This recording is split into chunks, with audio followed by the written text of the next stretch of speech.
Never boring, rarely the same. Always ready to hear from you. Roger Kingcade and Rob Breakenridge on News Talk 770, Calgary's breaking news and conversation station. All right, welcome back.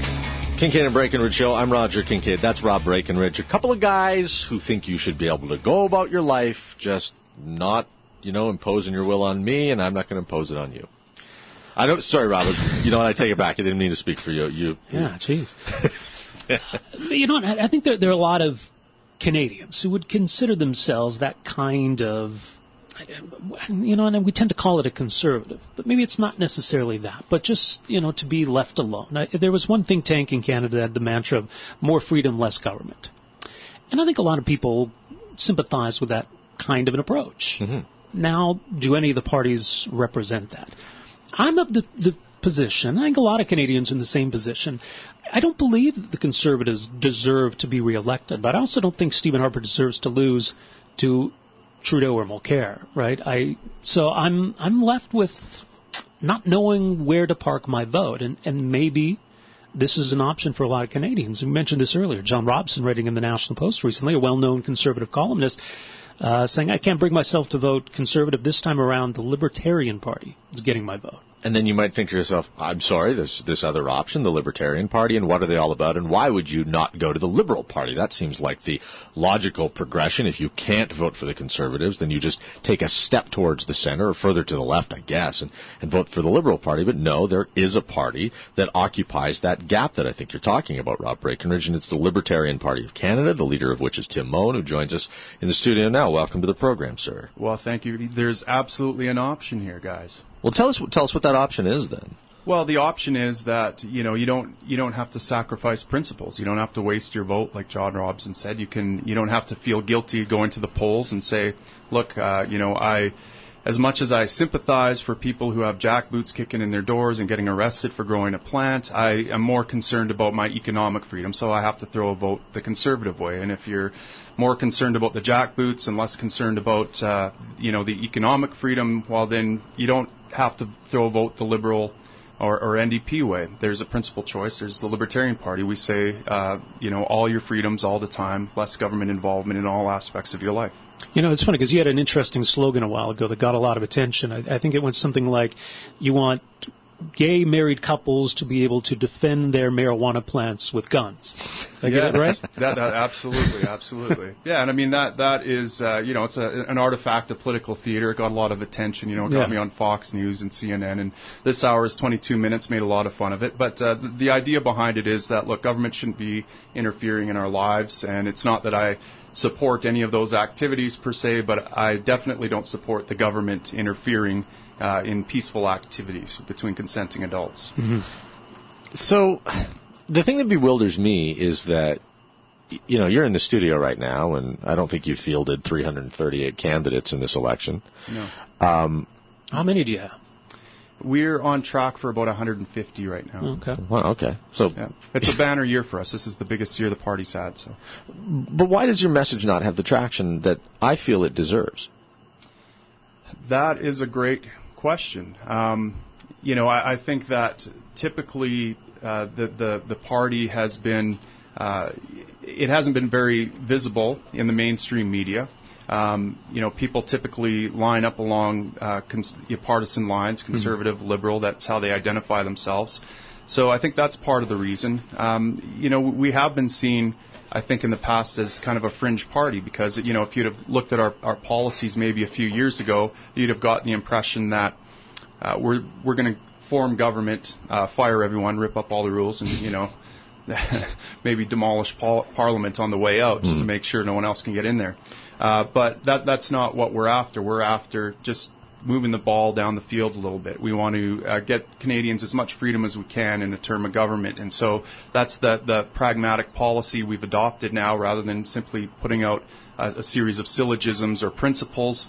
We're actually saying, let's just get a little bit more freedom. Let's look at the principles that underline that undergird Western civilization, and let's get back to those principles and stop talking about government as a committee of virtue and just see if we can get a few wins and repeal a little bit of government. Well, you're right. There's a misunderstanding about libertarianism. I mean, some of the text coming in, this one here says, libertarians are unworkable anarchists if you follow the philosophy to its logical end, or that libertarians should go live in northern Idaho. That somehow it equates to anarchism or anti-government or that kind of radical philosophy. Should go live in Somalia or something like that. And right. Of so course, those what do you who say to support that? government should go live in North Korea. How do you explain it to people? Yeah, well, that's true. Yeah, I mean, look, this is stuff we learned in kindergarten. You know, don't hurt people and don't take their stuff. And we just say that those basic moral principles apply to you even if you are in government and win a popularity contest and that sort of thing. So people get this stuff on a regular level. We're not trying to abolish law and order. In fact, we want more law and order, proper law and order that protects the individual instead of imposes on it. So, that's all we're after. Okay, yeah, no, fair enough. Let me address this right away, because you handed me a piece of party literature here, and I'll just read this to our audience, and then I'll quiz you, but it says, less government, lower taxes, more freedom. Sounds great so far. Vote Moen, true conservative option. That should say true liberal option. And I think it would be more libertarian option. Well, but I think that what you're describing to me, libertarianism, is far more closely associated with classical liberalism than conservatism. Yeah. So what's going on here? Are you appealing to a certain base? This is literature aimed towards people in the riding I'm running in Signal Hill. They don't have a conservative option. I'm the most conservative option they have. You know, when I think of conservatism, I think of small government, principled. You know, the idea of Burke's little platoons, that society ought to be organized around the family, the churches, community groups, small organizations, not a giant government. And I believe all those things, and so does the Libertarian Party of Canada. And so in terms of those issues, the most important things that conservatives hold dear, I think, are those things. And that is what we stand for. Right now, they don't have a conservative option in that riding. I mean, Ron Leipert, the CPC candidate in that riding, is further left than the Liberal candidate, I'm pretty sure. And, we have a history. But, so we want to we know that's a conservative riding, and we want to make sure people know that there is a conservative option. I'm a person that grew up on a farm in northern Alberta, shooting guns, hunting, farming, small community. I feel like I come from a very conservative background. I embody the spirit of that riding, and so I want to let people know that. But it speaks to our perceptions of the spectrum, that there's left and right as opposed to a sliding scale of interventionism, and because it doesn't quite work that way. So to pin down where libertarian lies on that spectrum and understanding of it, it does in a way, I think you're right, make sense to describe yourselves as the conservative option.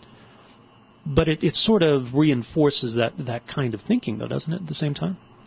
Possibly, yeah. I mean, I wouldn't release this platform or this literature on a national stage, but I want people in my riding to know that I embody these conservative values.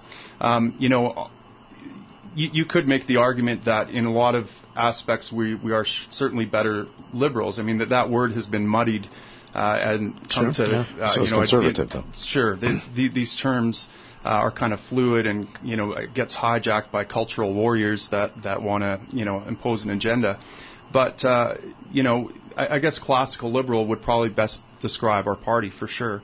But most people don't think of liberal, the word liberal, as less government. They usually consider it with more imposition. Well, it's a branding issue. I mean, I hate that we're going to dwell on this for a minute or two, but this subject completely infuriates me, because here you are in high school learning what these terms mean, only to get out into the real world where you can finally vote to find out that they've been entirely bastardized by the brands that have existed in this country for more than a century, right? Exactly. So, I mean, I'm sitting on the radio, and I wouldn't dare call myself a liberal in Alberta because it's a dirty word out here, but there's, you're listening to a guy who is of the classical liberal mindset that less government is better, that the more freedom people have, the more that they'll be able to take care of themselves and their community. The problem that I think, and I want to get your take on this, is that while there is a conservative majority government, you have very great difficulty in promoting your message. However, it seems to come at a time where this conservative majority government is doing very unliberal things, if I can use the term properly. Yes. So is this a great time for your party or a very challenging time for your fledgling party? Well, I mean, there's great opportunity and great risk right now, I believe. And I think this is globally, not just in Canada. We're now at the point where I think we have some huge economic bubbles built up. There's the potential for a monetary bubble collapse, the likes of which we haven't seen in generations. And it can go either way. I mean, I think that people see the direction that our country and the world is headed, and it scares them, and this is why you're starting to see anti-establishment votes go towards the NDP, which is, to me, insane. But, there's also great opportunity here to let people know that, because they are hungry for a message, they want to know what the answer is, and I think that our party provides the answer, which is, look, you just need to have control back over your life and things will be better overall. So there is great opportunity here, and the Conservative government, the cheese has kind of slid off the cracker of conservatism in this country. You can't say anymore that Conservative stands for small government. I mean, I think we have the biggest, most intrusive government, most costly government in Canadian history, and this is after 3 years of CPC government. And I know that there's a lot of well-meaning people in that party and in that government that want smaller government, but they're just being political pragmatists to get votes.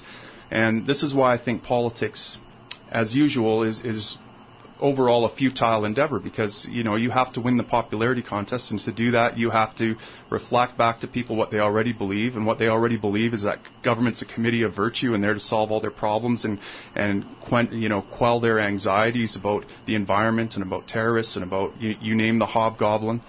They go to government to solve that problem. And so the real work that needs to get done is to change the culture. And the only way you can change culture is to say some unpopular things and to say some challenging things that challenge the status quo. And unfortunately, that doesn't really get you votes. But that's what our party's here to do.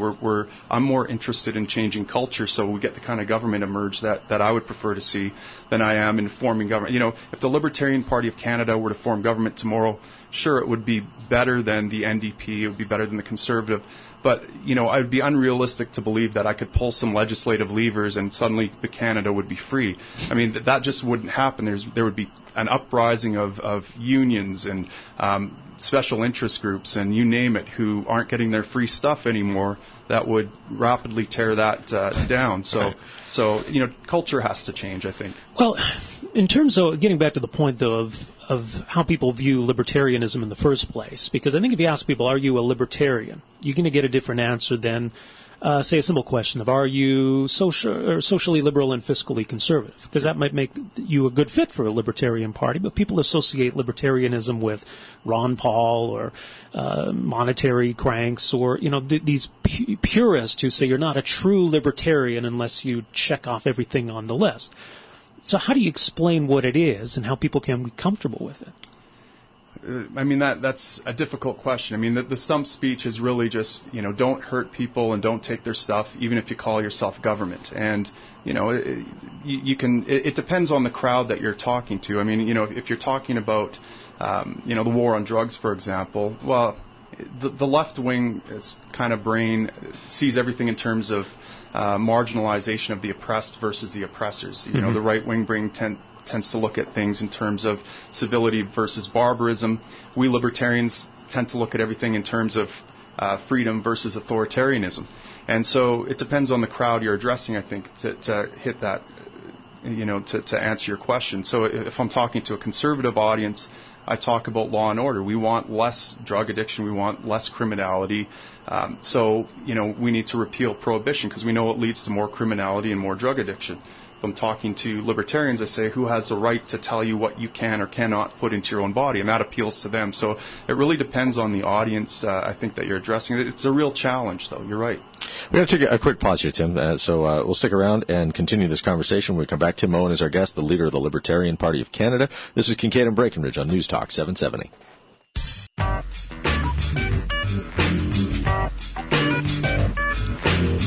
All right. We're speaking with Tim Moen. He is the leader of the Libertarian Party of Canada. He is also the Libertarian candidate for Calgary Signal Hill, taking on conservative Ron Leipert in that riding. In terms of what the Libertarian Party stands for, and that's part of this conversation, to flesh that out, when it comes to issues of foreign policy, typically libertarianism is associated with non-interventionist approach. We're dealing with a situation, obviously, with Canada in conflict, dealing with ISIS. The story today about the refugee crisis and what more Canada could be doing on the international stage. What does a libertarian approach to those issues look like? Yeah, well, there's no like dogmatic, here's the one answer to solve this problem. Generally speaking, we stay away from intervening in foreign affairs. We prefer a policy like Switzerland or something like that, where we have a citizenry that is engaged in the defense of the country and the borders and establishing sovereignty, and stays out of the affairs of other nations and that sort of thing. There is a real threat out there of Islamic terrorism, and it's a growing threat. And, it does need to be dealt with, and there's a couple of ways to deal with it. My worry is that adopting a kind of a a U.S. foreign policy stance, which is what Canada seems to be more in favor of, in both domestically and overseas. We have our version of the Patriot Act now with Bill C-51, and we seem to be more engaged in warlike talk and intervening in Middle East affairs. My worry with that is that we're adding fuel to the fire. That area of the world has been destabilized. We helped depose Muammar Gaddafi, who was a terrible guy. But he added some stability to the region. The U.S. military deposed Saddam Hussein, who was a terrible guy, but he added stability to that region. And now we have an influx of the most radical extremists taking over those parts of the world. It's a real issue. And, so my worry is that we continue down this route of U.S. foreign policy and continue destabilizing the Middle East and create a kind of a perpetual war that drains the funds of the taxpayers and puts us in a never-ending conflict. So I would prefer to see, a definitive metric laid out. I'd prefer us, if we're going to deal with a threat, to deal with it swiftly and without mercy. But I just haven't seen that kind of plan laid out. I don't like this idea of just dropping a few bombs and imagining we're doing some great service protecting Canada. If anything, I feel like we're putting Canadians further at risk by not dealing swiftly with the threat, or just simply leaving it alone and reinforcing Arctic sovereignty and allowing people the ability to defend themselves and beefing up security at home. So generally speaking, we're against intervening in these affairs, but there's nothing wrong with dealing. If there's a clear and imminent threat, it should be swatted down immediately, not prolonged and that sort of thing. What about with respect to domestic policies that surrounds like social safety nets, our healthcare system, for example? What's the libertarian view on universal healthcare? Sure. Well, our view is that government ought to be closer to the people. So generally speaking, we advocate a platform that decentralizes control over those things, gets them closer to the community. So at the federal level, I would prefer that the money that gets sent to the federal government vis-a-vis taxation just stays in Albertans' pockets to begin with, so that we can deal with our own infrastructure needs here at home. I would prefer the province to not rely on transfer payments from the federal government and have to comply with the Health Canada Act, and which limits our ability to provide private options and alleviate the public system. So generally speaking, we want private options. I should be able to buy a blood test, for example. I tried to buy a blood test a few months ago, and I couldn't. It was against the law for me to see what's in my own blood. I think I should be able to buy a blood test and buy health care. I mean, I can buy health care for my pet. Why can't I buy health care for myself and get immediate access? My wife and my daughter had to wait 6 months to get an MRI scan after a car accident, and they suffered, and we couldn't figure out what was wrong with them. So, I want to get rid of this bureaucracy, get government closer to the people, and I worry about this giant bureaucracy. Our policy, our platform isn't to abolish universal health care, but to at least legalize health care, allow Canadians the option to buy private health care. But, we think that it ought to be more in the purview of the provinces than the federal government. And if I were a provincial politician, I would be trying to get it more in the purview of health regions than the provincial. Generally speaking, we want to decentralize and get government closer to the people. Stephen Harper gave a speech some years ago where he basically, threw Libertarians under the bus, Sure. that the Conservative Party wasn't going to be a home for Libertarians. But there are Libertarian-minded people in the Conservative Party. MP Scott Reid, I know, is one who's really associated with that. There's a case to be made, then, that if there were more people like that within the Conservative Party, that they could be pushed in that direction and adopt more freedom-friendly policies. If Libertarians are abandoning the Conservatives, we're going to get more of what we've been getting.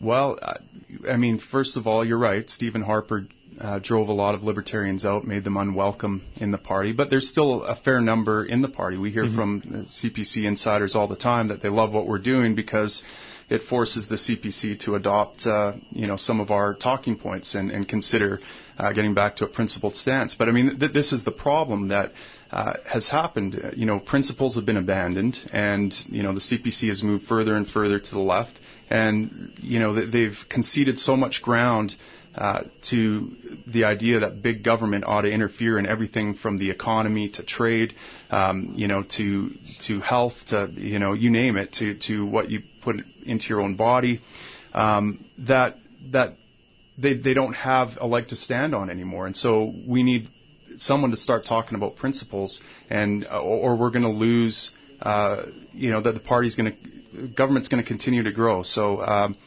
I think the argument that having Libertarians as secret agents inside some of these status quo parties, it has some merit, but it's been an abysmal failure. And so we need people just standing up, having the courage to say what's right, and stop, trying to pussyfoot around and walk on eggshells in this kind of political quagmire of Parliament. In 30 seconds, if you could, Tim, because we're short on time now, what's more important, winning your seat or having these discussions on talk radio and speaking engagements in other cities? Changing culture is the most important thing. Getting the message out is the most important thing. But winning the seat's also important. My constituents deserve a strong representative in government, not a big government shill that's going to throw them under the bus every chance he gets. So they're both important, and they're not exclusive. All right. Well, what's the website? VoteMoen.ca. All right. Well, best of luck to you, Tim, and thanks so much for coming in here today. Appreciate it. Thank you so much. All right. Tim Moen is the Libertarian leader. He's also the Libertarian candidate in Calgary Signal Hill. Look into this, and Libertarian.ca as well. As he said, about 150 candidates, so there are going to be folks, some ridings, who might be inclined to vote Libertarian and won't have the option to, but look into it. Look into this, too. The telephone number is 974-8255. This is a terrible segue, Robert. I really tried hard. There's a lot for you to chew on today and a lot to talk about, too. And we want to open the phone lines up to you. There are a couple obvious topics. You just heard from Tim Moen, the Libertarian Party of Canada's leader. What do you think about his pitch, about him giving people who don't have the conscience or don't want to vote Conservative again, they want to vote with a clear conscience, giving them a place to park their vote? And we also had extensive discussion today about the refugee crisis, especially in the context of the disturbing image on the front of a lot of newspapers around the world today. So we're going to open the lines up to you, 974-8255 after the news to 11:30, which is next. This is Kingcade and Breakenridge on News Talk 770.